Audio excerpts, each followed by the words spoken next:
headlines.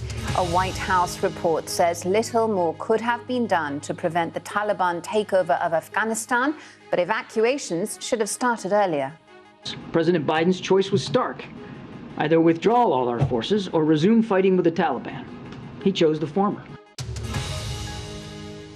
The French President Emmanuel Macron urges his Chinese counterpart Xi Jinping to help stop the war in Ukraine and bring Russia to its senses.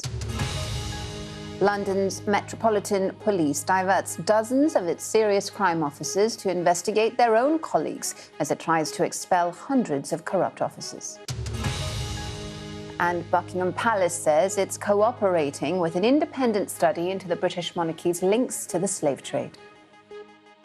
Some of the stories that are making headlines around the world today, starting with the fact that the Republican-controlled House of Representatives in the U.S. state of Tennessee has begun the process of expelling up to 3 Democratic members who took part in a gun control protest in the chamber last week.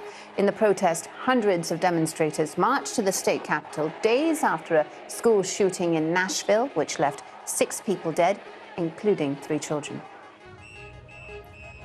There have been clashes between police and protesters in Paris during demonstrations against reforms to the pension system. People came out on the streets in cities across France. One group set fire to the famous La Rotonde cafe in the capital, while others smashed the windows of 2 banks. This was the 11th day of protests against the pension changes.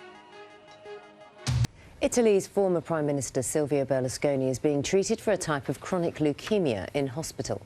The 86-year-old was rushed to intensive care yesterday with breathing problems. His brother Paolo says he's in a stable condition.